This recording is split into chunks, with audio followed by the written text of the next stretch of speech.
நாளைக்கான வீடியோ தாங்க வந்திருக்கு. வீடியோ வந்து சூப்பரா இருந்துச்சு அப்படிதாங்க சொல்லணும். கடைசியில பார்த்தா நம்ம கதிர் வந்து மாசா என்ட்ரி குடுத்துட்டு கலவரம் பண்ணிட்டாரு அப்படின்னு தாங்க சொல்லணும். கதிருக்கும் சாருக்கும் தாங்க கல்யாணம் பண்ண போறாங்க அப்படின்னு தாங்க சொல்லணும். அதெல்லாம் பார்க்குறவங்க சேனலை மட்டும் மறக்காம லைக் அண்ட் சப்ஸ்கிரைப் மட்டும் பண்ணிருங்க. ஃபர்ஸ்ட் எடுத்த உடனேயும் அந்த ரகுராம் அவங்க அம்மா இருக்காங்கல்ல அந்த பாட்டி வந்து சொல்லிட்டு இருக்காங்க. ரகு இந்த வட்டம் வந்து நீ எடுத்த முடிவு வந்து தப்பாயிருச்சுமா. நீ எப்பயுமே முடிவு எடுப்ப. அது வந்து கரெக்டாக இருக்கும். ஆனால் இந்த விஷயத்தில் நீ முடிவு எடுத்தது தப்பு. கண்டிப்பாக வந்து நம்ம சீனுக்கும் மாயாவுக்கும் கல்யாணம் நடந்திருக்கக்கூடாது. நம்ம சீனுக்கும் சாருக்கும் தான் கல்யாணம் நடந்திருக்கணும். ஆனால் இந்த வட்டம் நீ தப்பு பண்ணிட்ட அப்படிங்கிற மாதிரி சொல்லிட்டு இருக்காங்க.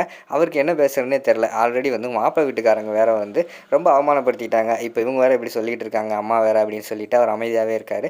சரிப்பா, நீ எடுத்த முடிவு தான் தப்பாயிடுச்சு. நான் இப்போ கரெக்டான முடிவு எடுக்க வேண்டிய கட்டாயத்தில் இருக்கேன் அப்படிங்கிற மாதிரி சொல்கிறாங்க. உனக்கு எல்லாருமே ஷாக் ஆகி பார்க்காங்க, என்ன முடிவு எடுக்க போகிறாங்க அப்படின்னு சொல்லிட்டு. அப்போ தான் சொல்கிறாங்க, சீனு இந்த இந்த கலங்கத்தை வந்து நீ தான்ப்பா துடைக்கணும். நீ வந்து சாரு குளத்தில் தாலி கட்டியே ஆகணும் அப்படிங்கிற மாதிரி சொல்கிறாங்க. உடனே வந்து நம்ம சிவராம் வந்து சொல்கிறாரு, அம்மா என்னம்மா பேசிக்கிட்டு இருக்கீங்க? ஆல்ரெடி வந்து நிச்சயமாயிடுச்சு அவனுக்கும் மாயாவுக்கும். திருப்பி வந்து சாரு குளத்தில் தாலி கட்ட சொன்னால் என்ன நியாயம் அப்படிங்கிற மாதிரி கேட்டவொடனே, என்னடா நியாயத்தெல்லாம் பற்றி பேசிக்கிட்டு இருக்க? ஃபஸ்ட்டு சீனுக்கு யார் கூட நிச்சயதார்த்தம் நடந்துச்சு? ஃபஸ்ட்டு சாரு கூட தான் நிச்சயதார்த்தம் நடந்துச்சு. அதனால் வந்து இப்போ ஒன்றும் தாலி கட்டதில் ஒன்றும் தப்பு கிடையாது சரியா அப்படிங்கிற மாதிரி சொல்லிட்டு இருக்காங்க. அம்மா நீங்கள் எடுக்கிற முடிவு வந்து அவசரமான முடிவாக இருக்குது, கொஞ்சம் ஆற போடுங்க, அதுக்கடுத்து வந்து நல்ல முடிவு எடுப்போம் அப்படிங்கிற மாதிரி சொல்லிட்டு இருக்காங்க. அப்போ பத்மா சும்மா இருக்காமல், எப்போ முடிவு எடுத்தாலும் இதே தான், சாரு வேறு யார் வந்து கல்யாணம் பண்ணிக்க போகிறா? வெளியில் உள்ளவங்க எல்லாத்துக்கும் தெரிஞ்சு போச்சு. இப்போ பார்த்தோம்னா எவனோ ஒருத்தன் போஸ்டெல்லாம் அடித்து ஒட்டியிருக்கான், அது வந்து எல்லாத்துக்குமே தெரிஞ்சிருக்கும். இனிமேல் வந்து சாரு யார் கல்யாணம் பண்ணிக்க போகிறா அப்படிங்கிற மாதிரி அவங்க கொஞ்சம் ஏற்றி விடுறாங்க. உடனே அந்த பாட்டி வந்து சொல்கிறாங்க, ஆமாம் அதைத்தான் நானும் சொல்கிறேன், உடனடியாக வந்து சீனு வந்து நம்ம சாரு கழுத்தில் தாலி கட்டியே ஆகணும் அப்படிங்கிற மாதிரி சொல்கிறாங்க. ஏய் பத்மா, நீ விறுவிறுன்னு போய் வந்து தாலியை ரெடி பண்ணு அப்படிங்கிற மாதிரி சொன்னோடனே பத்மா சும்மா இருக்காமல் விறுவிறுன்னு போய் அங்கனக்குள்ளே இந்த மஞ்சக்கலங்கு எடுத்து மஞ்சக்கயிறில் வந்து கெட்ட ஆரம்பிச்சிடுறாங்க. ஏய் சீனு வா, உடனே வா, தாலி கட்டு அப்படிங்கிற மாதிரி வந்து அந்த பாட்டி வந்து கூப்பிட்றாங்க. பாட்டி கொஞ்சம் நேரம் பொறுமையாக இருங்க, நான் சொல்கிறது கேளுங்க அப்படி இப்படின்னு என்னமோ சொல்கிறாங்க. அவங்க கேட்குற மாதிரி இல்லை. ஏய் இப்போ நான் சொல்கிறது கேட்பியா கேட்க மாட்டியா அப்படிங்கிற மாதிரி சொல்லிட்டு இருக்கிற மாதிரி காட்டுறாங்க. அந்த நேரத்தில் லிங்கத்தை காட்டுறாங்க. நல்ல வேலை நம்ம நம்ம மக போட்ட பிளானு பயங்கரமாக ஒர்க் அவுட் ஆகிக்கிட்டு இருக்குது. நம்ம எதுவுமே பேச தேவையில்லை, அந்த அம்மாவே நம்ம நினைக்கிறத விட பயங்கரமாக பேசிக்கிட்டு இருக்குது. நம்ம அமைதியாக நின்று வேடிக்கை மட்டும் பார்ப்போம் அப்படின்னு சொல்லிட்டு லிங்கம் அந்த இடத்துல இருந்து அமைதியாக நின்று வேடிக்கை பார்த்துக்கிட்டு இருக்க மாதிரி காட்டிக்கிட்டு இருக்காங்க. இங்கிட்டு பார்த்தா சீனுக்கு என்ன பண்ணுறதுனே தெரில, கலங்கி நின்றுட்டு இருக்காரு. மாயா வேற வேண்டாம் வேண்டான்னு சொல்லி தலையாடிக்கிட்டு இருக்கிற மாதிரி காட்டுறாங்க. அந்த நேரத்தில் தான் சீனு இந்தா தாலியை பிடி, தாலியை கட்டு அப்படிங்கிற மாதிரி வந்து அந்த பாட்டி சொன்னோடனே கையில் தாலியை வச்சுக்கிட்டு என்ன பண்ணுறதுனே தெரியாமல் நின்றுக்கிட்டு இருக்காங்க நம்ம சீனு. அந்த இடத்துலலாம் நிப்பாட்டுங்க அப்படின்னு ஒரு சத்தம் கேட்குது. யாரா அவன் அப்படின்னு நின்றுட்டு எல்லோரும் பார்க்காங்க. பார்த்தா நம்ம மணி மாசா வராரு. நிறுத்துங்க, என்ன முடிவு எடுத்துக்கிட்டு இருக்கீங்க? என் மகனுக்கு பிடிக்காத கல்யாணத்தை நீங்கள் பண்ணி வைக்கலாம் பார்த்துக்கிட்டு இருக்கீங்களா அப்படிங்கிற மாதிரி சொல்லிட்டு இருக்காங்க. இங்கே பாருங்கள், பேசாமல் இருங்க, நீங்கள் எப்பயுமே வந்து மாயாவுக்கு தான் சப்போர்ட் பண்ணுவீங்க எனக்கு நல்லா தெரியும். அதனால் நீங்கள் அமைதியாக இருங்க. சாருக்கு ஏற்பட்ட கலங்கத்தை வந்து துடைக்கிறதுக்கு இதை விட்டால் வேறு வழி இல்லை அப்படின்னு சொல்லிட்டு அந்த பாட்டி சொல்கிறாங்க. இப்போ என்ன சாருக்கு கலங்கம் ஏற்பட்டுருச்சு அப்படிங்கிற மாதிரி சொன்னோடனையும் அந்த மாப்பிள்ளைக்காரங்க வந்து இப்படி பேசிட்டு போயிட்டாங்கன்னு சொல்லிட்டு நடந்ததெல்லாம் சொல்கிறாங்க.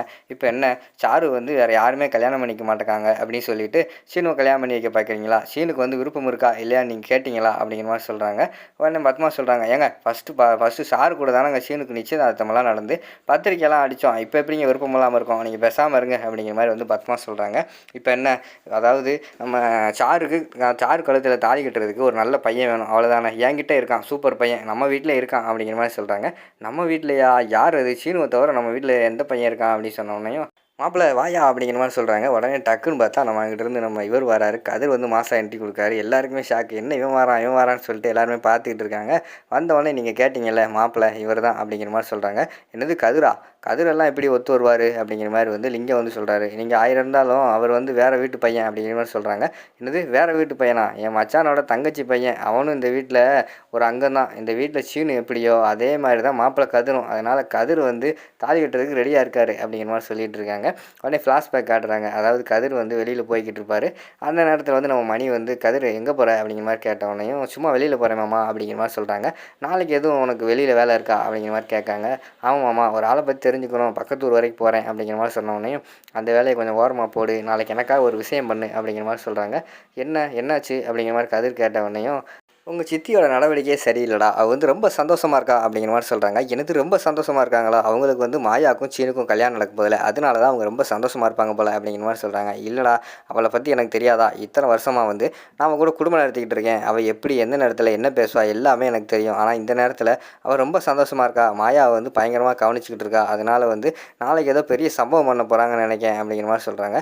அப்படின்னா இதை உடனே மாமாட்ட சொல்ல வேண்டியதானே அப்படிங்கிற மாதிரி சொன்னோடனே, ஆதாரம் இல்லாமல் எதையுமே சொல்ல முடியாது, அதனால் நான் சொல்கிறத மட்டும் நாளைக்கு நாளைக்கு பண்ணு அப்படின்னு சொல்லிட்டு அவர்கிட்ட வந்து இந்த பிளான் எல்லாம் சொல்கிறாரு. நாளைக்கு நீ வந்து இப்படியெல்லாம் நடந்துச்சுன்னா நீ மாப்பிள்ளை வேஷம் போட்டு வந்துரு அப்படிங்கிற மாதிரி சொன்னோடனே, சரி இதுக்காக இதை கூட நான் பண்ண மாட்டேனா, பண்ணிடுறேன் சித்தப்பா அப்படிங்கிற மாதிரி சொல்லிட்டு கதிர் வந்து போய்கிட்டு இருக்கிற மாதிரி காட்டுறாங்க.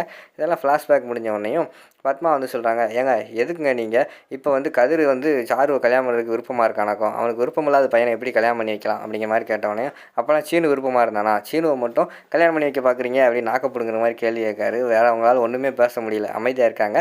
அடுத்து மணி வந்து கேட்காங்க, உங்களுக்கு மாப்பிள உங்களுக்கு சந்தோஷமா சாருவை கல்யாணம் பண்ண அப்படின்னு பார்த்து நம்ம இவங்க கதிரை கேட்காங்க. கதிர் என்ன எனக்கு சந்தோஷமாவா, எனக்கு எல்லா விருப்பமே இருக்குது அப்படிங்கிற மாதிரி சொல்கிறாரு. உடனே சரி அப்போனா நீங்கள் என்ன பண்ணுறீங்கன்னா அவங்க கழுத்தில் தாலியை கட்டுங்க அப்படிங்கிற மாதிரி சொல்கிறாங்க. சாரு ஐயோ வேண்டாம் வேண்டான்னு கதறாங்க. என்ன சாரு நீ தானே உனக்கு மாப்பிள்ளை கிடைக்கலன்னு சொல்லிட்டு ரொம்ப வருத்தத்தில் இருக்கேன், நான் தான் உனக்கு இருக்கேன்ல, நான் இனிமேல் உனக்கு கல்யாணம் பண்ணிக்கிறேன் அப்படிங்கிற மாதிரி சொல்லிட்டு அந்த இடத்துல கதிர் சொல்லிக்கிட்டு இருக்காரு. ஐயோ வேணாம் பாட்டி வேணாம் வேணாம் சொல்லிட்டு நம்ம இவங்கள வேறு பார்த்து சொல்லிக்கிட்டு இருக்காங்க. பத்மாவை பார்த்து பத்மா என்ன செய்யறதுனே தெரியாமல் முழிச்சிக்கிட்டு இருக்காங்க. கதிர் என்ன பார்த்துக்கிட்டு இருக்க, தாலியை கட்டு அப்படிங்கிற மாதிரி மணி சொல்கிறாரு. உடனே டக்குன்னு போய் நம்ம கதிர் வந்து தாலியை கழுத்தில் வச்சு கட்டுற மாதிரி காட்டிக்கிட்டு இருக்காங்க. அதோட பார்த்தீங்கன்னா அந்த எபிசோட வந்து முடிச்சிடுறாங்க.